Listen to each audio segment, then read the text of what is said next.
Bonjour à toutes, bonjour à tous. Bienvenue pour ce webinaire un peu particulier aujourd'hui, puisqu'on va s'écarter un tout petit peu du cœur de métier d'Invox pour aller parler d'un sujet qui est quand même très proche et qui concerne probablement certains d'entre vous, puisque vous êtes là, qui est la refonte de site. Avec un angle un peu particulier, puisqu'on va essayer de le voir sur une approche génération de leads. Comment est-ce quand on est en train de refaire son site, on peut inclure les bonnes pratiques et appliquer les bonnes pratiques qui vont aider à faire en sorte que ce site génère des leads. C'est souvent une des raisons pour lesquelles on veut changer de site et parfois c'est quelque chose qu'on n'anticipe pas forcément. On veut faire un joli site, une belle plaquette, donc c'est ça qu'on va voir ensemble ce matin. Alors pour voir ça, on va faire différentes petites choses. Je vais vous guider au travers un peu de mes réflexions. Juste pour me présenter rapidement, je suis le fondateur d'Invox, je suis Guillaume Berthollet. N'hésitez pas à aller me suivre pour ceux qui ne me suivent pas encore sur LinkedIn, ça permet d'échanger parfois un peu plus directement. J'ai pas mal d'échanges, notamment après les webinaires, avec certains d'entre vous qui ont des questions plus spécifiques, donc n'hésitez surtout pas à aller me suivre sur LinkedIn. Invox, juste un petit mot rapidement, on est une agence de Demand Generation. La Demand Generation, ça regroupe plusieurs petites choses qu'on retrouve d'ailleurs dans la façon dont les équipes sont organisées. On va retrouver ce qui est le métier historique d'Invox, toute la partie contenu, création de contenu, livre blanc, blog, ainsi de suite. Mais aussi d'autres choses, le marketing automation, comment est-ce que j'arrive à automatiser, à industrialiser et à traquer l'info pour qualifier les leads et les remonter derrière aux commerciaux. Et puis tout un métier autour de l'acquisition, de comment est-ce que j'arrive à montrer mes contenus pour faire venir du trafic, pour faire venir de nouveaux contacts et les convertir en ligne. Donc ça, c'est tout ce qu'on fait chez Invox. Et dans ce cadre-là, nous a été posé pas mal de fois la question comment intégrer toutes ces réflexions-là dans un projet de refonte de site. Sachant que chez Invox, on fait peu ou presque pas de projets à 100% de refonte de site parce qu'on n'est pas une agence web. On sait faire une partie de tout ça, on sait mener le projet, on sait faire les études SEO, on sait créer le contenu du site, on sait intégrer en natif les outils de marketing automation, mais on n'est pas une agence web et donc on travaille avec des gens dont c'est le métier de faire des refontes de sites.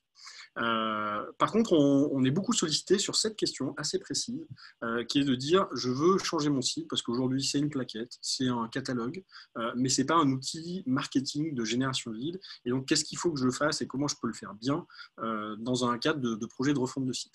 Donc c'est principalement autour de ces sujets-là qu'on va discuter ce matin. Je ne vais pas vous donner la recette exacte pour mener à 100% votre projet de refonte de site. Je ne vais pas vous donner un rétro-planning, je ne vais pas vous donner une idée de coût de création d'un site internet. On pourra en discuter si vous avez des questions qui viennent là-dessus. Je le traiterai, je dirai mon avis là-dessus. On va plutôt se focaliser sur ce côté génération de leads. Juste un petit moment avant de partir dans le contenu de ce webinaire. Il y a un outil question-réponse que vous devez facilement trouver, que vous soyez sur mobile ou sur votre ordinateur, qui vous permet de poser vos questions-réponses. Pas mal d'entre vous ont déjà trouvé le chat. Le chat, on peut le garder aussi, mais il y a vraiment l'outil question-réponse qui, moi, me permet vraiment de mieux filtrer les questions qui arrivent et de voir un peu en temps réel est-ce que je réponds tout de suite ou est-ce que je réponds à la fin, et puis aussi d'avoir l'historique des questions qui sont posées. Comme ça, parfois, quand une question n'est pas traitable directement, je peux revenir vers la personne en direct. Alors, la question un peu intro, c'est pourquoi est-ce qu'on veut refondre son site. Finalement, il y a plein de raisons qui peuvent amener à ça. Ça peut vous être demandé, ça peut être un besoin impérieux, ça peut être... Alors, ceux qui n'ont pas de site existant, qui sont dans un lancement d'activité, tout ce qui va s'appliquer sur la refonte va aussi s'appliquer sur la création de site. Il y a quand même beaucoup plus de cas de refonte que de création de site aujourd'hui. Alors, en termes d'intro, je vais vous parler un petit peu de ça et puis après on rentrera dans ce qui moi me semble être les bonnes pratiques, ou en tout cas les gros chantiers auxquels vous allez devoir vous attaquer. Pour moi, il y a 7 raisons qui sont valables pour refondre son site. La première, c'est une question d'âge. Il y a des modes sur Internet, il y a des designs, il y a des bonnes pratiques, et puis surtout, il y a l'évolution des offres des entreprises et on sent que tous les 3, 4, 5, 6 ans, il va y avoir un peu une rupture de génération et il va falloir coller aller faire un peu du neuf pour pouvoir, plutôt que d'essayer de coller des patchs sur de l'existant, de repartir avec quelque chose qui est propre et donc de rentrer dans un processus de refonte. Un des meilleurs warnings, c'est effectivement, voilà, à partir de 3-4 ans, on peut commencer à se poser la question de est-ce que je maintiens ou est-ce que je commence à faire évoluer. En général, au bout de 5 ans, maintenant, on commence vraiment à sentir que les sites sont vraiment datés, qu'ils fonctionnent moins et que très vraisemblablement, en plus, en termes de technologie, il y a des choses qui se sont passées qui font que ça vaudrait le coup de repartir sur quelque chose de propre. Ça, c'est plutôt un premier signal qui fait dire qu'on peut rentrer dans une refonte de site. Le deuxième point, et c'est plutôt ça qu'il faut regarder, qui est encore plus important, c'est est-ce que ce que dit votre site, c'est à jour. Nous, typiquement, chez Invox, ça fait 1 an déjà qu'on n'est vraiment pas satisfait de ce qui est raconté sur notre site. On a fait un peu des améliorations sur le fond et on a lancé, là c'est en cours, avant l'été, notre nouveau site sortira parce que vraiment, il explicite plus vraiment ce qui est notre métier. Il y a eu beaucoup d'évolutions et pourtant, il n'a que 3 ans. Et donc, il va falloir qu'on réexplique tout ça. Et donc, il y a ce sujet du fond de est-ce que mon site parle aux personnes à qui je veux parler et leur dit la bonne chose, ou est-ce que finalement il donne une image qui est quand même bien souvent la première image que quelqu'un va se forger de votre entreprise, surtout si vous trouvez par une recherche Google ou moteur de recherche, mais en tout cas il va se faire une idée en allant regarder quelques pages sur votre site, et si ce qui est expliqué ne colle pas à la réalité, forcément on part avec un petit handicap. Je citais tout à l'heure l'idée, le sujet du design. Alors, peut-être vous n'avez pas l'œil design, auquel cas il faut trouver quelqu'un qui a l'œil design, mais il y a des sites qui sont un peu des catastrophes. Alors, ce n'est pas forcément des catastrophes au moment où on les lance, mais où, si on a fait quelque chose qui était très à la mode à un moment, quand on a lancé, il y a de fortes chances que 2 ans ou 3 ans après, ça ne fonctionne plus. Surtout si on s'est fait un peu plaisir sur le concept créatif, si on a fait un peu de l'illustration dans tous les sens, si on a été un peu fort dans le concept, si on a voulu faire quelque chose assez marqué, bien souvent ça vieillit très mal et ça fait des choses qui sont plutôt moches. Donc vous êtes peut-être lassé aussi de votre site. Si vous êtes lassé de votre site, il y a de fortes chances que les gens autour de vous s'en soient lassés aussi et que probablement aussi vos concurrents ont évolué et que si vous imprimez la page d'accueil de votre site et celle de tous vos concurrents et que vous les mettez côte à côte, si le vôtre il ressort en disant ça, on sent que ça a un peu vieilli et que c'est pas très intéressant, c'est probablement qu'il y a à minima une couche design à aller changer. Et c'est vraiment ces deux points-là qui s'ajoutent, c'est est-ce que ce que je raconte est à jour et est-ce que visuellement, j'envoie pas des messages qui ne sont pas ceux que j'ai envie d'envoyer, qui vont venir se conjuguer. Et bien souvent, ça, au bout de 4-5 ans, il y a de fortes chances qu'au moins un des deux soit concerné. Après, il y a des raisons un peu plus techniques. Une des raisons qu'on voit souvent, c'est j'ai un site, j'ai dévissé en référencement naturel par rapport à ma version d'avant, où petit à petit, il était bien référencé, mais maintenant, il ne l'est plus. J'ai perdu des positions où je remonte juste pas sur les mots-clés qui sont importants. Donc là, il y a souvent des sites qui sont mal nés au niveau SEO. Alors, c'est rattrapable sans forcément faire de refonte, mais c'est un tel travail que bien souvent, ça vaut plutôt le coup de repartir de zéro, de refaire une étude sur la partie SEO et de se relancer sur quelque chose de nouveau. En tout cas, c'est un vrai sujet parce qu'aujourd'hui, pour beaucoup d'entreprises, notamment vous qui êtes là, être bien positionné sur les moteurs de recherche, sur les mots-clés qui sont ceux de vos métiers, c'est quelque chose qui est super important. Et d'autant plus si vous avez des transactions en ligne. Et du coup, l'acquisition, elle ne se fait pas que avec du démarchage un peu plus classique ou du marketing B2B classique, mais où la part du référencement naturel est super importante. Et donc là, il y a un travail de refonte qui peut être déjà technique sur ça. Un autre point, c'est qu'il ne sert à rien du point de vue marketing. Autant il y a 5 ans, ça passait encore de faire des sites qui sont des sites plaquettes, qui mettaient en fait une vitrine en avant de qui vous êtes, quelle est votre équipe, juste une vue de vos produits et qui n'avait pas forcément d'autre vocation qu'à renforcer l'envie des gens de vous appeler à votre standard ou de vous passer un mail. Aujourd'hui, on attend d'un site qui soit un outil marketing. Ce n'est pas un outil de communication, c'est un outil marketing. Et comme les objectifs marketing ont évolué, aujourd'hui, on attend du marketing qui génère du lead, qui soit contributeur au niveau du business, de la génération de business, de la prise de rendez-vous, de l'image de marque de l'entreprise sur ses expertises.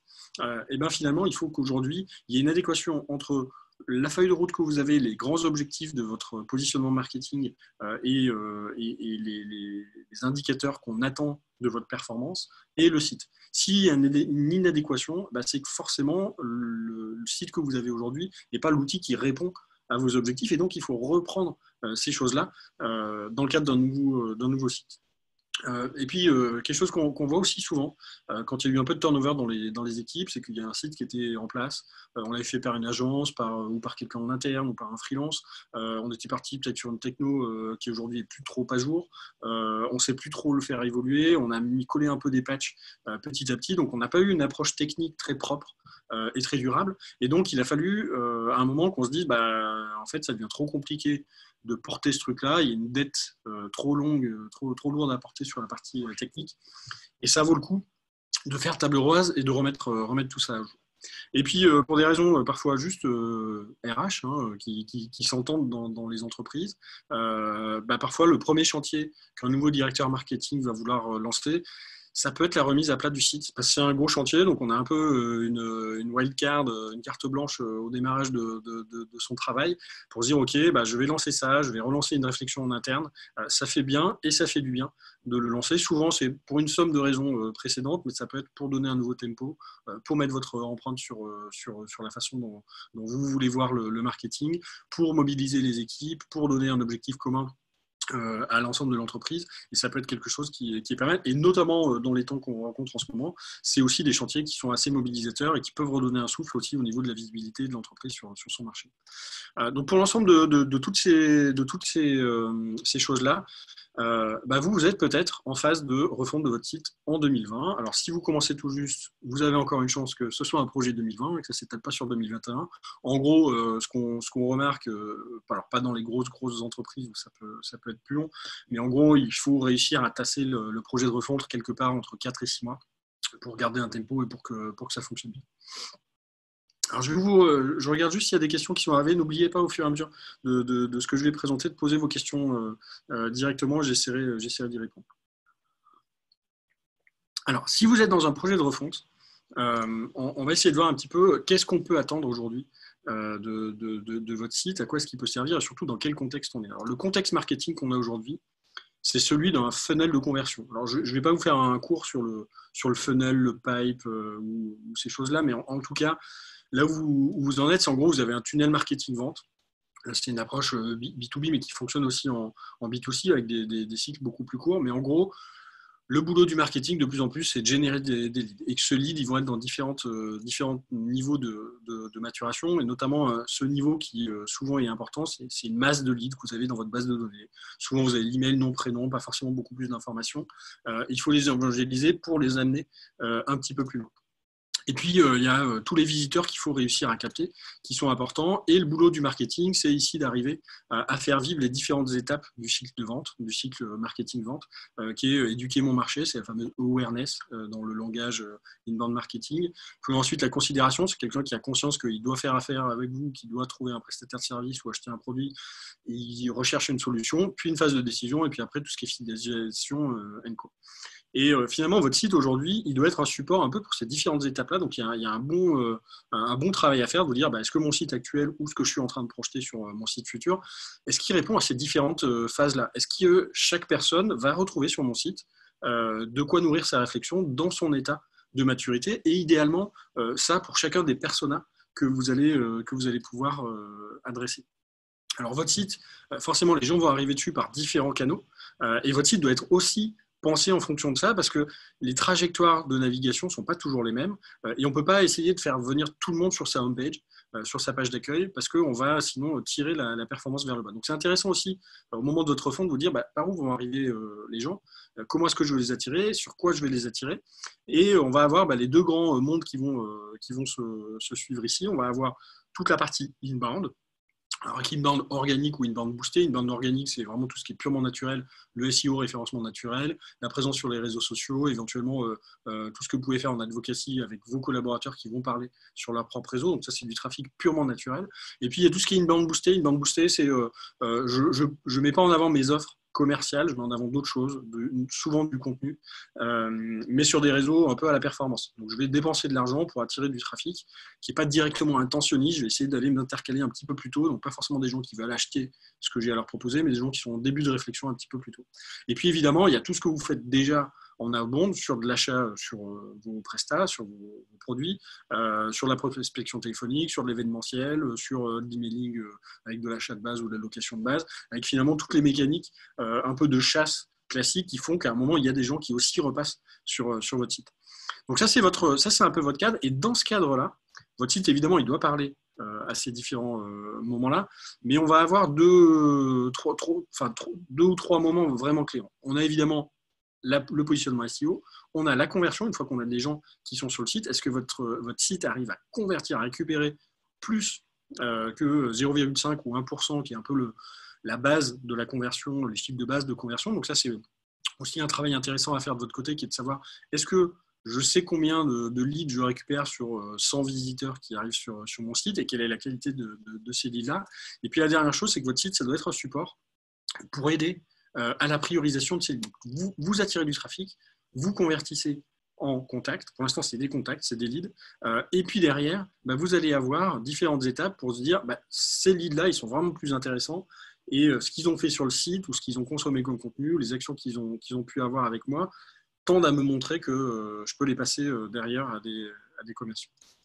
Donc ça, c'est un peu votre contexte. Et du coup, votre site, dans ce cadre-là, si vraiment on se met dans cette pensée-là, qui n'est pas juste de montrer l'image de la société, de dire tiens, on est chouette et faites-nous confiance et finalement de montrer un peu patte blanche sur vos métiers, il doit comporter différentes choses qui font que ce n'est pas qu'une plaquette. Alors, à mon sens, il y a plusieurs choses. Ce n'est pas forcément dans l'ordre, ce que je dis là, et puis suivant en plus d'où vous venez dans le cadre d'une refonte, il y a des choses qui sont déjà plus ou moins bien adressées, et puis la dynamique de votre marché ou de votre entreprise fait que parfois il va falloir prioriser. Mais en tout cas, les principales choses qu'on retrouve dans un cadre de refonte de site, c'est ces choses-là.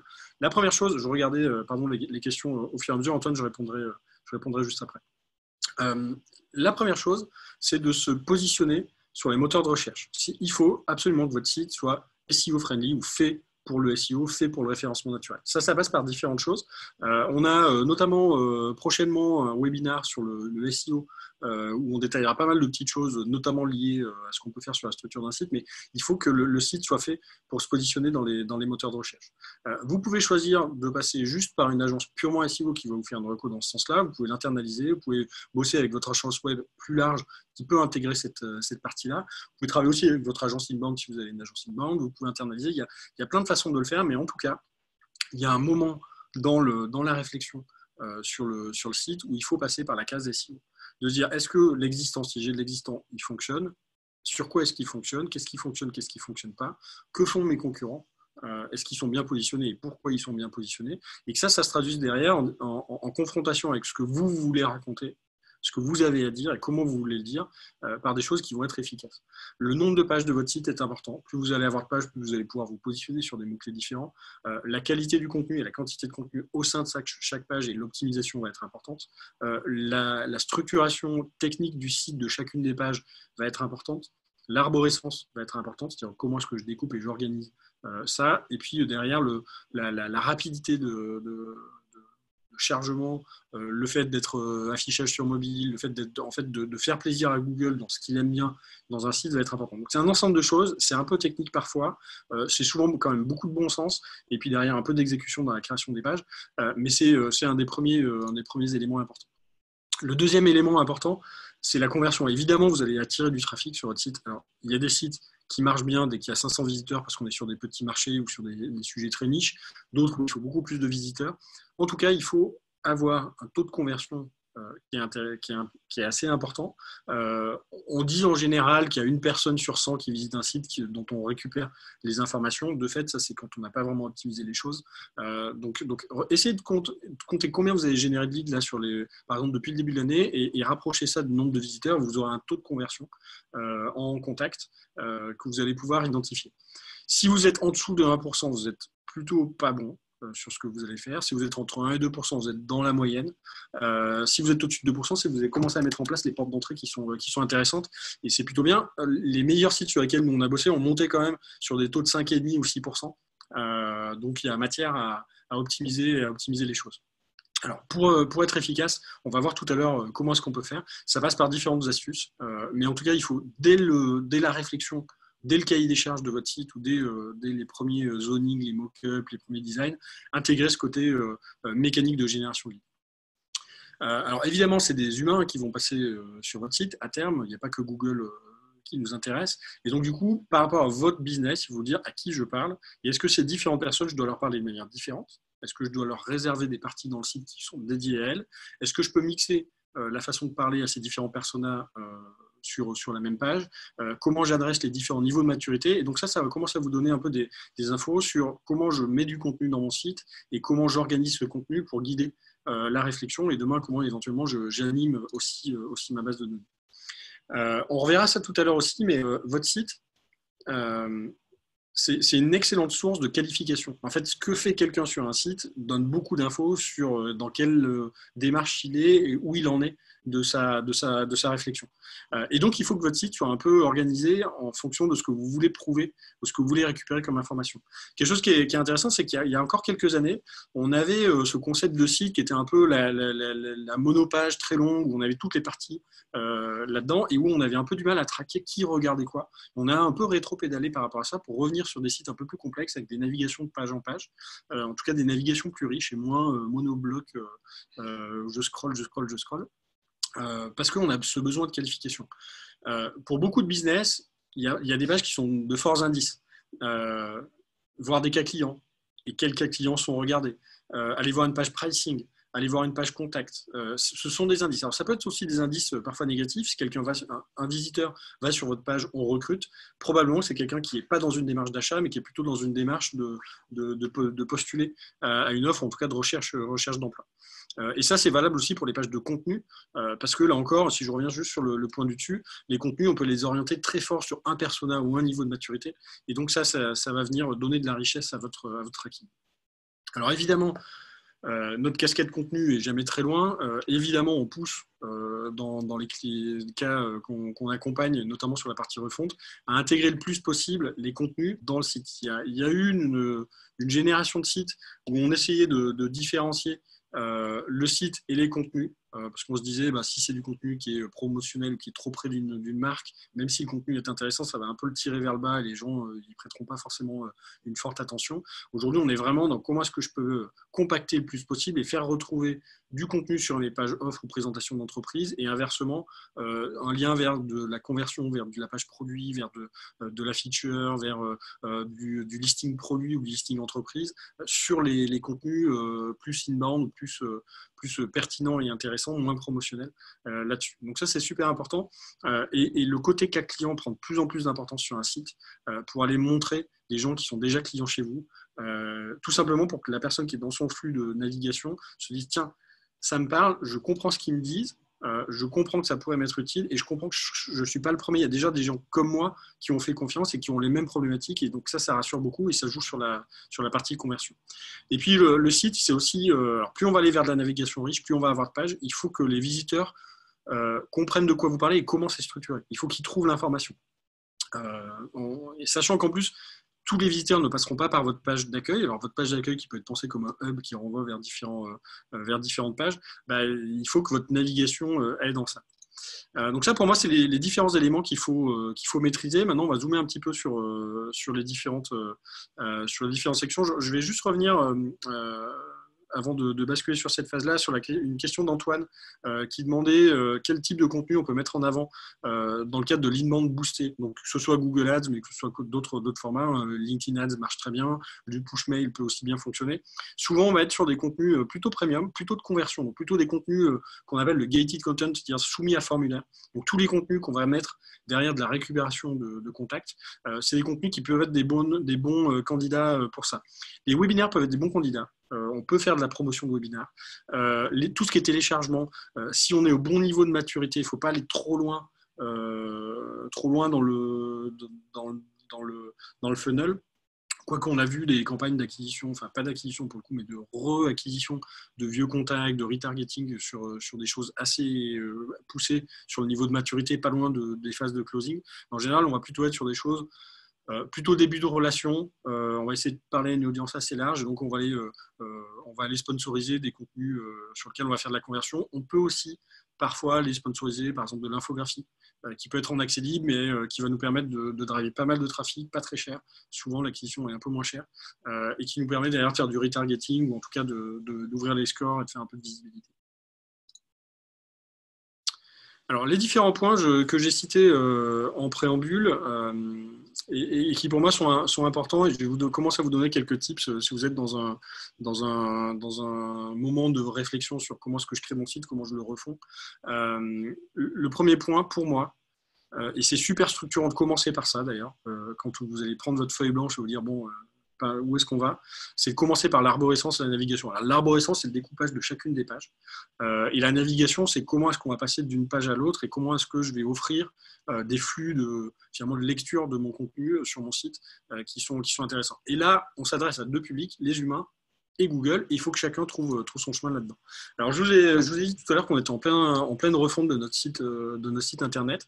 Donc, la toute première chose, alors c'est pas la toute première chose, la première chose qu'on a fait, c'était de faire un peu un audit de notre site actuel pour dire qu'est-ce qu'on n'aime pas dans ce site-là, et puis de regarder qu'est-ce qu'on aimait bien aussi en termes d'inspiration à l'extérieur. Mais en tout cas, opérationnellement, les premières choses qu'on a faites, c'est d'ouvrir un spreadsheet et de se dire de quoi est-ce qu'on veut parler sur notre site et comment est-ce qu'on structure l'information. Donc là, vous le voyez en tout petit, vous n'avez pas le détail, mais ce n'est pas forcément l'important. Comment on a structuré ça? On a fait différents niveaux de navigation. On a 4 niveaux chez nous. 1, 2, 3, 4. On a assez peu de pages de niveau 4. Bien souvent, ça joue sur le niveau 2 ou le niveau 3. Et on a structuré les grandes parties en se disant, bon, j'ai ma page d'accueil, j'ai des choses à raconter dessus. J'ai une page ou deux bien spécifiques pour expliquer notre métier. Et puis après, je veux parler de certains sujets. On a les enjeux. Quels sont les enjeux de nos visiteurs? On a les offres, donc structurées par différents blocs d'offres. Donc c'est là où on va avoir pas mal de profondeur dans la navigation. On a des choses sur l'entreprise, on a des choses sur les clients. On a envie de raconter des histoires autour de nos clients. Et donc tout ça, ça va donner pour nous entre 60 et 70 pages à peu près, réparties dans 4-5 grandes familles. Et donc c'est ce qu'on retrouve ici. Avec à chaque fois un draft, un brief de ce qui sera dit sur la page. À ce moment-là, c'est assez intéressant de faire ça pour être sûr que tout ce qu'on veut vraiment évoquer se retrouve quelque part et de commencer à glisser les choses, parfois de voir là j'ai trop de pages ou j'ai pas assez de pages, j'ai trop d'infos sur une seule page, il faut que je le casse. D'essayer de voir un peu des schémas qui commencent à se reproduire. Des indications pour tout ce qui est design, de se dire sur cette page, voilà les éléments graphiques que je veux mettre en place. Éventuellement, je vais remonter des cas clients sur chacune de nos pages. C'est un choix que nous, on a fait en termes de blocs. De faire aussi toute la partie SEO, c'est ce qu'on commence à voir ici en jaune avec sur quels mots-clés on va se positionner. Est-ce qu'il y a de la concurrence? Est-ce que la concurrence est forte ou pas? Quelle serait à peu près la taille de la page à laquelle il faudrait arriver pour qu'elle puisse ranker correctement dans les moteurs de recherche? Et puis, est-ce qu'il y a une page déjà existante sur notre site qui marche bien aujourd'hui, qui va disparaître, mais dont il faudrait garder l'URL ou qui serait en fait une évolution de la page. Et puis en tout début ici, on a les éléments de suivi de prod qui apparaissent pas là dans mon screenshot. J'ai pris quelque chose assez épuré qui est une version avant que ce soit une version de travail sur laquelle de dire est-ce que cette page elle est engagée, est-ce qu'elle est en cours de relecture, est-ce qu'elle est finalisée, est-ce qu'elle est à intégrer, et ça va devenir petit à petit, ça va vous permettre de faire la bascule depuis votre réflexion à ça. Alors une autre façon de faire aussi, c'est de prendre des post-it et de noter sur chaque page ce que vous voulez, chaque post-it ce que vous voulez faire, et de faire des liens pour voir un peu des blocs visuels. Là, c'est pas très visuel, c'est assez efficace. Après, dans la production des pages, c'est un peu moins visuel pour voir les grands blocs et comment ça va vivre sur ça. Donc ça, c'est quelque chose que je vous recommande vraiment de faire en tout premier. De ne pas commencer, il y en a qui commencent par le design, de surtout pas commencer par le design, c'est une bêtise de faire ça. De vraiment commencer par, ok, qu'est-ce que je veux dire et comment je structure l'info. C'est exactement la même chose que quand on veut faire une grosse présentation, de se dire qu'est-ce que je veux faire passer comme message, comment j'organise, dans quel ordre je mets les choses, et après de travailler sur comment j'exprime le message, quelle est la couche visuelle, quelle est la couche SEO que je mets dedans, quel est le linking que je peux faire là-dessus. Donc ça, c'est quelque chose qui est important. L'arborescence, c'est très lié à la navigation. Et moi, ce que j'aime bien faire quand on réfléchit à une navigation et une arborescence, c'est d'aller voir des sites qui m'inspirent. Ça peut être des sites de vos concurrents. Souvent, vos concurrents, d'ailleurs, ne sont pas forcément toujours les meilleurs du monde. Ça peut être aussi regarder à l'étranger. Ils ont 2 sections, des façons de structurer des sites qui sont un peu différentes, mais souvent on a plein de choses à apprendre. C'est d'aller regarder, là je vous ai mis un exemple, il y en aura un autre après, des sites où vous trouvez que la navigation ou le découpage des choses est assez, des choses sont assez intéressants. Là, je vous ai mis par exemple Algolia. Donc, on est dans l'univers du logiciel. Souvent, les sites d'éditeurs de logiciels sont assez intéressants parce que très, très pensés marketing et assez peu communication. C'est rarement des sites plaquettes, c'est souvent des sites très efficaces au niveau marketing. Donc, même nous qui ne sommes pas éditeurs de logiciels, souvent, on apprend beaucoup de choses pour notre propre compte. Et d'aller regarder un petit peu comment ils ont structuré. D'aller regarder le menu niveau 1, donc c'est souvent ce qu'on retrouve ici en ligne en haut des pages, et puis de regarder comment ça a été fait derrière, comment c'est découpé, et notamment dans des navigations un peu riches, où j'ai pas juste ici les titres qui vont dérouler en dessous, mais j'ai déjà un peu d'infos pour voir comment je peux naviguer, parce que la navigation c'est déjà une capacité à faire passer des messages. De regarder ça, c'est intéressant. Et puis, on voit des partis pris qui sont parfois assez différents. Donc là, j'en ai mis un autre, Asana, qui a aussi une navigation assez riche, sur lequel on va voir arriver différentes choses, des réponses. Pourquoi Asana, par exemple, avec différents éléments qui vont remonter. Donc, on commence à avoir une couche supplémentaire par rapport à qu'est-ce que je veux dire et sur quelle page ça va vivre, qui est de dire comment est-ce que je propose une navigation, finalement un cheminement logique qui peut être intéressant. Donc, je vais pousser parfois des contenus, je vais pousser des choses à télécharger. Donc c'est assez intéressant de fonctionner comme ça. Sur le précédent, on avait déjà aussi des call to action, on y reviendra par la suite, mais qui étaient mis déjà dans la navigation et ce qui peut aider à la conversion. Donc ça, c'est un moment qui est important et qui va préexister, selon moi, à tout travail design. Alors sur le travail design, pour moi, il y a 2 choses à faire assez tôt dans le projet de réflexion, qui peuvent aller assez vite d'ailleurs. Il faut d'ailleurs plutôt chercher à les faire aller assez vite. C'est l'identité en tant que telle. Ça, je ne vais pas rentrer dedans parce que c'est plutôt du travail de branding, de se dire comment je veux évoquer les choses, quel look vers quel type de look je veux aller, quelle émotion je veux faire passer sur mon site. Et puis derrière, comment fonctionnellement je vais organiser ça sur mon site et comment ça va s'organiser dans l'espace. Et ça, c'est une phase pour moi de zoning. Alors, on parle de mock-up, on peut parler de wireframe. Donc, c'est différents mots que vous entendrez. Le zoning, ça commence tout simplement, pour moi, c'est ça, le meilleur outil, c'est les crayons.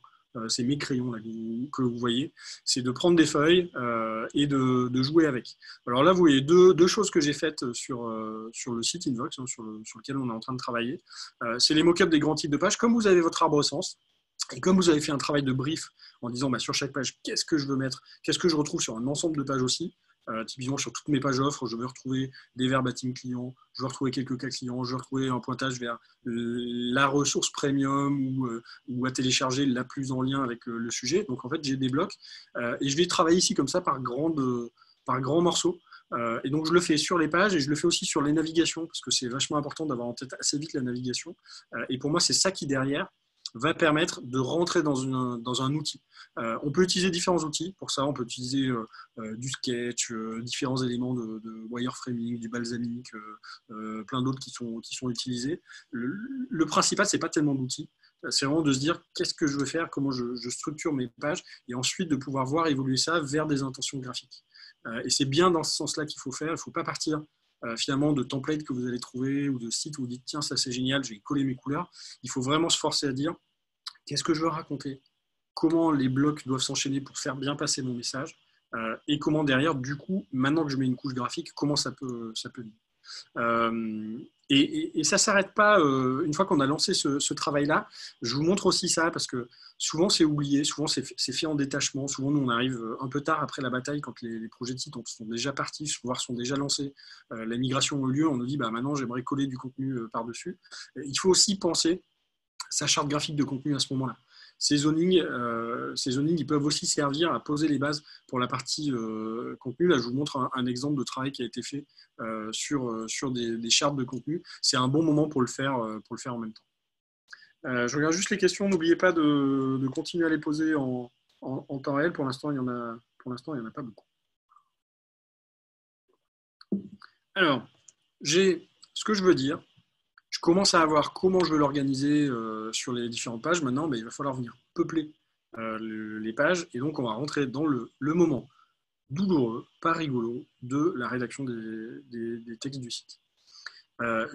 Franchement, honnêtement, je vous le dis, j'ai pas tellement de bonnes pratiques parce que c'est beaucoup lié en interne dans l'entreprise qui veut rédiger, qui rédigera et de quel rythme la personne peut s'y mettre.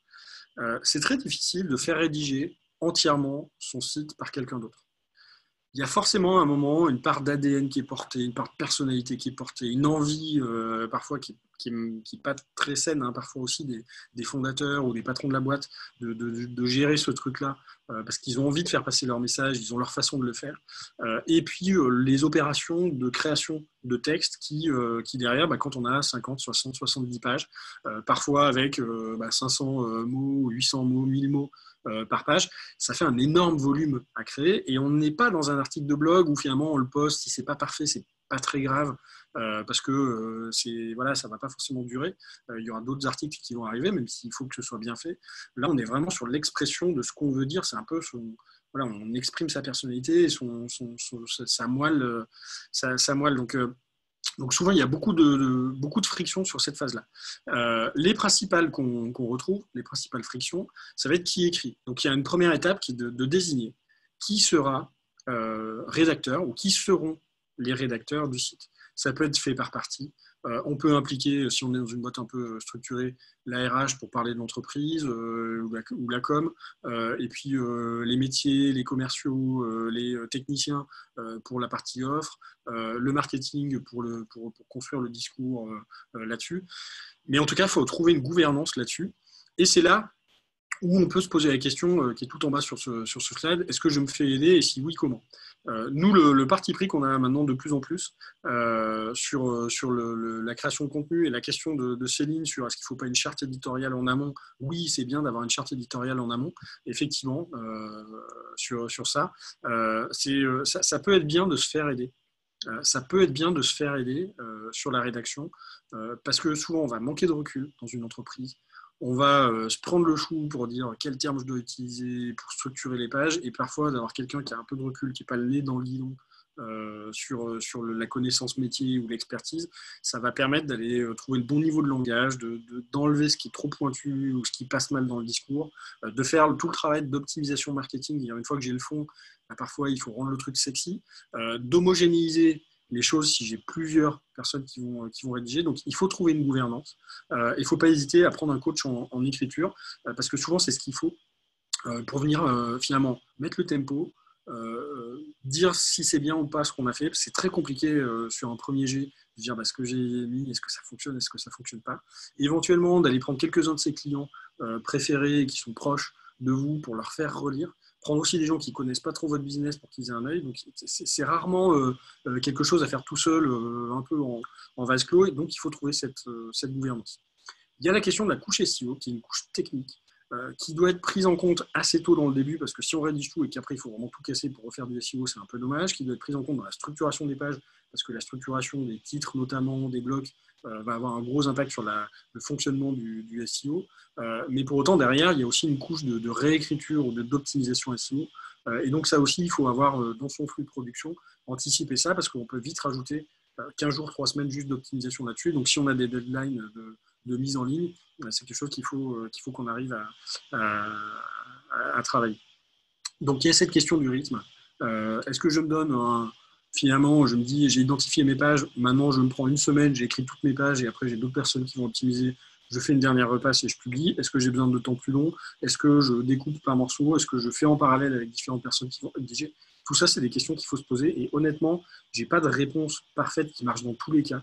Donc c'est probablement sur ce genre de discussion où le fait de continuer sur LinkedIn, sur mon profil, si vous avez ces questions-là et que ça vous taraude, comme moi ça me taraude dès qu'on lance un sujet de refonte de site chez un client, n'hésitez surtout pas à rentrer en contact avec moi. Désolé, je n'ai pas de réponse à proprement parler là-dessus, mais c'est en tout cas c'est des bonnes questions avec l'équipe projet qu'il faut se poser.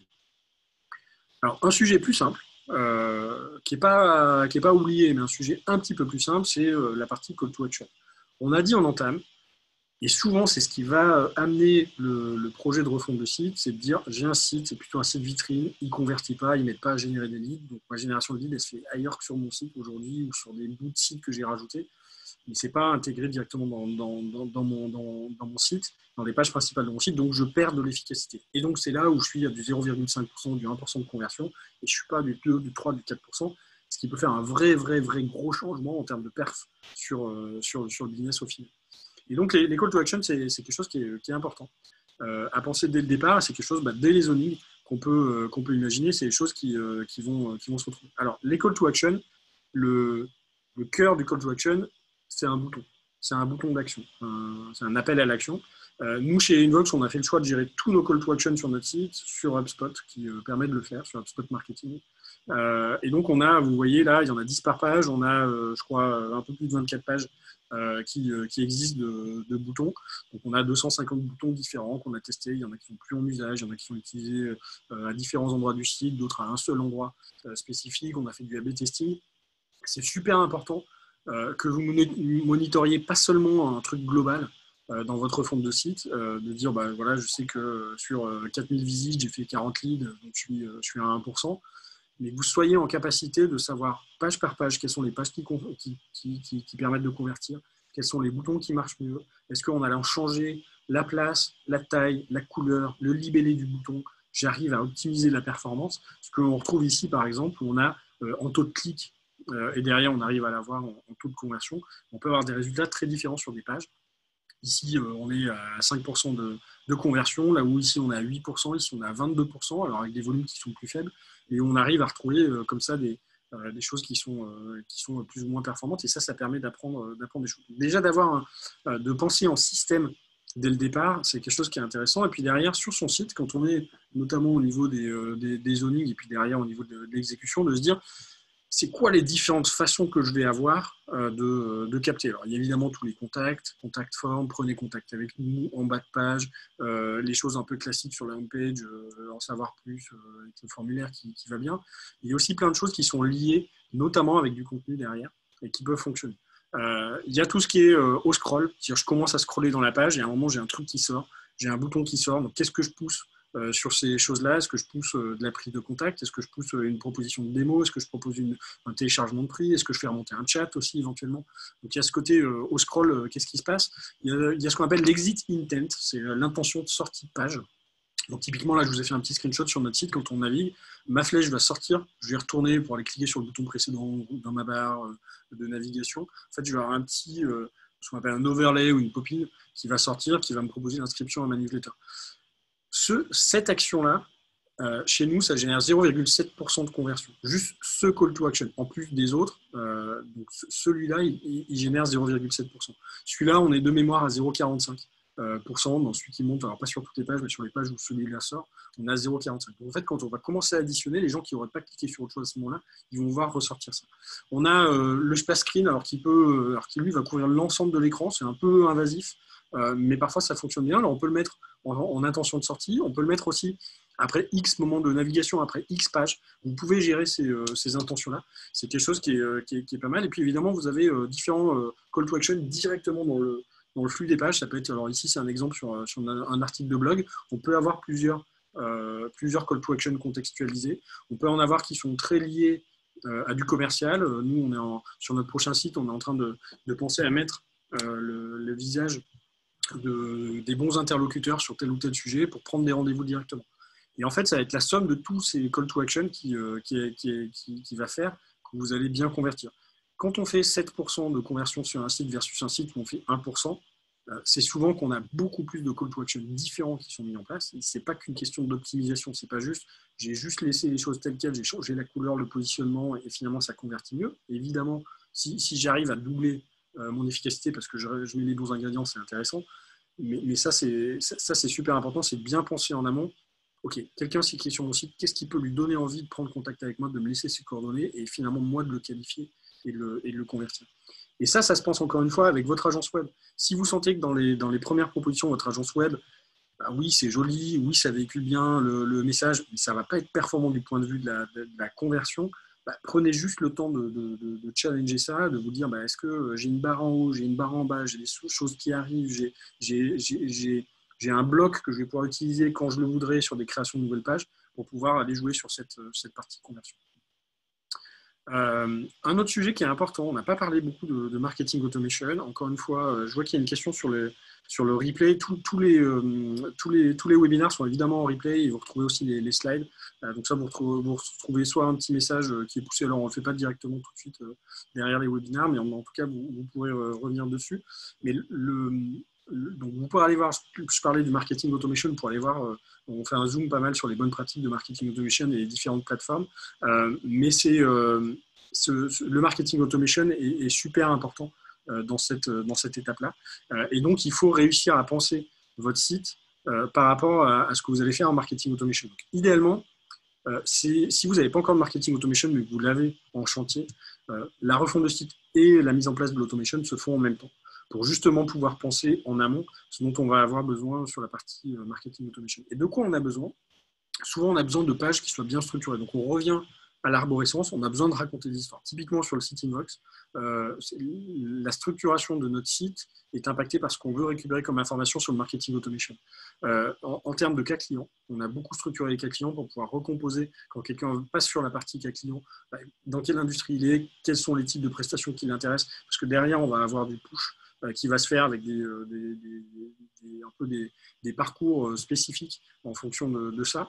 On va vouloir voir aussi en termes de niveau de maturité, donc on va proposer des pages pricing pour voir est-ce que les gens vont jusque-là, est-ce qu'ils sont vraiment plutôt dans la relation, ils ne se posent même pas encore la question du budget. On va essayer de structurer des pages, de différencier les pages de contact pour ceux qui souhaiteraient postuler de ceux qui souhaitent prendre contact, pour vraiment pouvoir traquer ça et pouvoir mettre des points positifs ou négatifs sur la suite. Juste pour rappel, votre outil de marketing automation, c'est avant tout un outil de tracking. Avant de faire de l'automatisation, c'est un outil de tracking. Donc, tout ce que vous avez sur votre site doit être traqué. C'est l'occasion de revoir si vous faites beaucoup d'événements, est-ce que je ne mets pas ma billetterie sur mon site pour pouvoir remonter ces informations à ce niveau-là? Est-ce que j'ai des calculateurs que mes commerciaux utilisent avec de l'Excel, par exemple? Est-ce que je ne le fais pas développer dans mon site pour pouvoir récupérer l'information directement en base de données?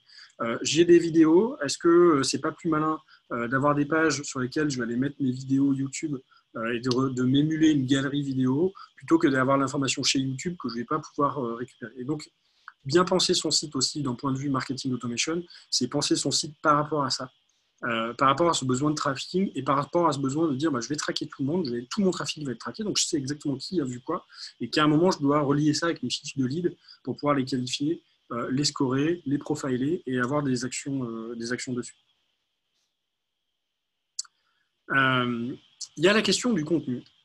Parce que quand on refond son site, bien souvent, on va refondre son blog, ou on va mettre en place son blog, ou en tout cas sa partie contenu. Et du coup, il y a plein de questions et de dilemmes qui peuvent ressortir par rapport à ça. Se dire, OK, j'ai plein de contenus, peut-être que j'en ai déjà d'ailleurs, qui partent un petit peu dans tous les sens, des contenus qui ne sont pas forcément exposés, des contenus qui sont obsolètes. Donc, comment est-ce que je gère cette partie-là?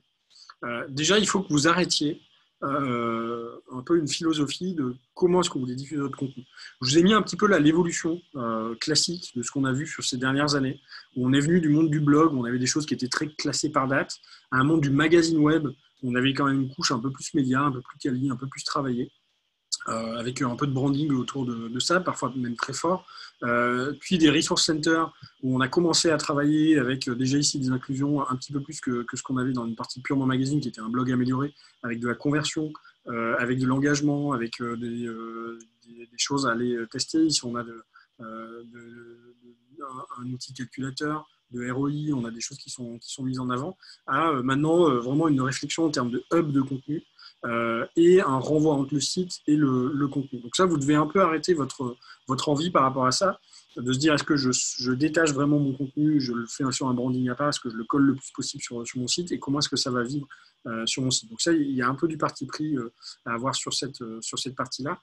Et c'est ça qui finalement va vous permettre aussi de faire vivre finalement sur un niveau proche mais un petit peu décalé. Ça, c'est des exemples de visuels, de parties contenu sur lesquels on a pu travailler, de se dire comment est-ce que mon contenu va bien vivre et va offrir finalement va être aussi performant dans ce que je vais offrir comme navigation, comment est-ce que je vais garder les gens le plus possible, comment je leur affiche plus de contenu, parce que plus je vais les garder, plus j'en apprends sur eux, plus ils voient que j'ai de l'expertise sur un sujet, donc plus forcément je vais valoriser ce que j'ai pu faire sur la partie contenu.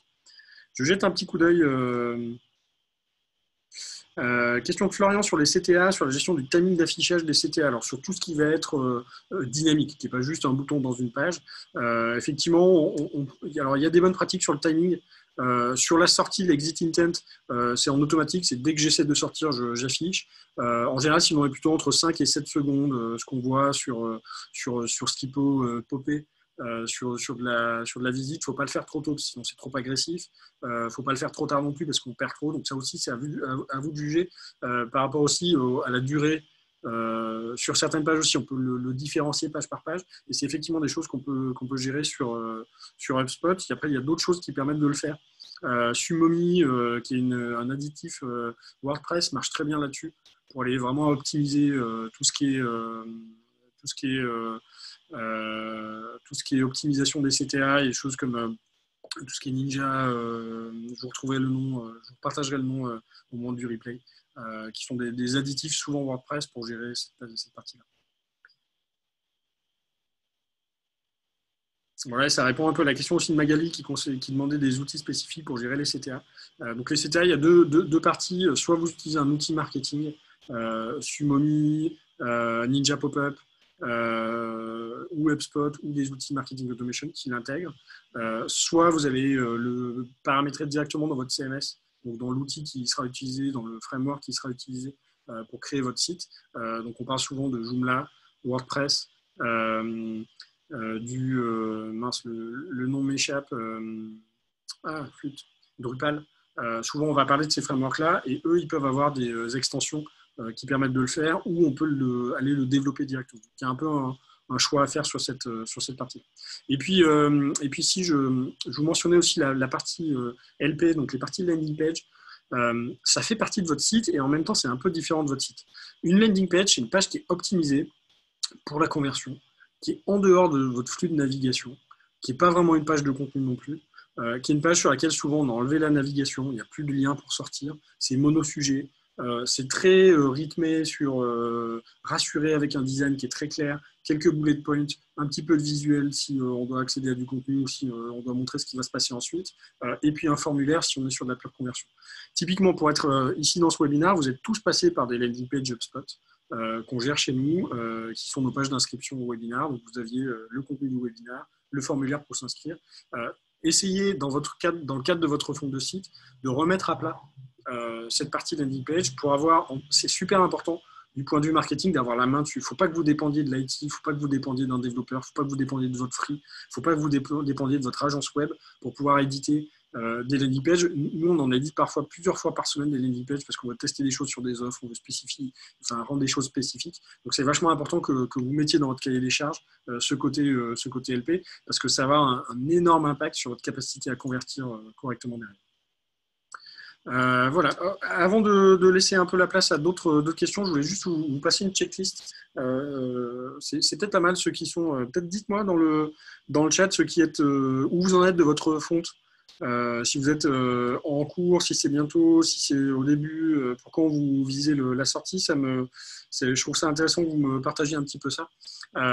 Et pendant ce temps, je vous dis un peu ce qui, moi, c'est un peu ma grille de lecture de ce qui fait qu'on part plutôt bien sur de bonnes bases sur une refonte de site. Clairement, il faut penser sa navigation, son arborescence. S'il n'y a pas d'intelligence là, il n'y aura pas d'intelligence dans le site et on pourra faire le plus beau site qu'on veut au niveau design si on a juste calé un peu des modes actuels, un peu du look actuel, mais ça ne sera pas une navigation qui fonctionne vraiment. Évidemment, je prêche pour ma paroisse, mais pour moi, en 2020, un site qui n'intègre pas sur l'ensemble de ses pages la partie contenu, la partie inbound, ça ne va pas fonctionner, ça ne sera pas optimal sur la partie lead generation. Il faut vraiment que votre site il soit intelligent dans sa structuration pour vous dire si quelqu'un voit cette page et cette page, je peux en déduire quelque chose. Et donc, il faut que ça colle au persona, à leur niveau de maturité, au type d'offre, au grand type d'offre que vous pouvez proposer, pour vous dire, idéalement, si cette personne, je l'identifie, je dois pouvoir, avec de l'info marketing, de la data marketing, donner à mes commerciaux un peu de background, un peu de détails sur quelle était l'intention de la personne. Et à partir de là, ils vont pouvoir jouer, ils vont pouvoir trouver une accroche où je vais pouvoir, moi, déclencher du marketing automation. On n'en a pas parlé, mais le tracking est super important aussi. On a encore des sites qui ne sont pas traqués sur les conversions, qui n'ont pas de Google Tag Manager bien fait, qui n'ont pas été bien pensés pour être suivis dans Analytics ou sur Data Studio ou avec des remontées de tracking dans l'automation. Ça fait partie des fonctionnalités de base d'un site aujourd'hui. Si vous souffrez de ne pas avoir trop de visibilité sur votre site actuel, il ne faut pas reproduire le schéma sur le prochain. Évidemment, la couche design est super importante. Challenger des designers, challenger les agences sur ce qu'elles peuvent faire. Faites-vous une idée en regardant un peu à gauche, à droite, quelles sont les inspirations que vous voulez. Travaillez un peu avec des moodboards. Moi, j'aime beaucoup travailler avec des moodboards pour vous dire, OK, j'ai trouvé 10 sites, pas forcément dans votre business, mais voilà, qui vous disent, ça fait bien passer les informations telles que j'aimerais les faire passer. Ça, c'est clé.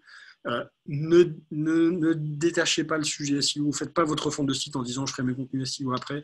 C'est au cœur de la refonte, il faut que ce soit fait. Et si vous sentez que votre agence ou votre free ou la personne en interne qui va le faire n'est pas au fait là-dessus, c'est vraiment trop difficile. Et puis, dans cette partie optimisation SEO, il y a aussi la migration. Il ne faut pas sous-estimer l'impact d'une mauvaise migration sur le fait qu'on dévisse sur des positions dans Google. La performance technique, auditez votre site actuel, mettez en place un cahier des charges aussi pour le nouveau site en disant je veux. Alors il y a plein d'outils qui permettent de faire de l'évaluation technique de site qui donnent des notes. Dites-vous que, à commencer par les outils de Google, qui peuvent vous donner une note, dites je veux à minima être à X% sur le check technique. Et puis regardez votre site, il ne vit pas tout seul. Vous avez un CRM. Vous avez des outils marketing, vous avez des outils de tracking, peut-être des outils de reporting, peut-être des outils métiers, des outils de chat, des outils de customer success. Donc, regardez bien comment ça va vivre avec vos outils pour que ce soit dès le départ pas du bricolage. Vous allez de toute façon vous lancer dans quelque chose qui prend du temps, qui prend des budgets. Donc, il faut réussir à faire bien les choses et honnêtement prendre quelques semaines de plus pour être sûr que ce soit bien plugué, notamment avec votre CRM et vos outils marketing, c'est super important.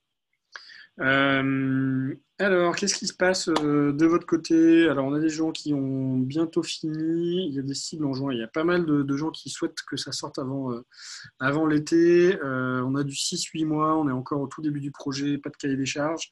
Le cahier des charges, on pourrait en parler. Moi, je ne suis pas fan des gros cahiers des charges. C'est utile dans des cas d'appel d'offres, mais souvent la co-construction avec une agence, ça marche quand même un petit peu mieux.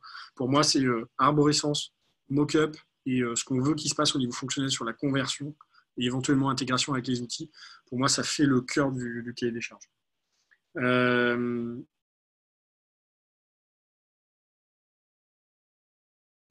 Ok, chez Grizzly, Florian, je pense à un bon cas. Je vois pas mal de cases bien cochées. Je regarde les questions qui ont été posées. N'hésitez pas à les compléter. Ça, j'y ai répondu. Je crois que pour l'instant, j'ai répondu à tout le monde. Si ce n'est pas le cas, repinguez-moi.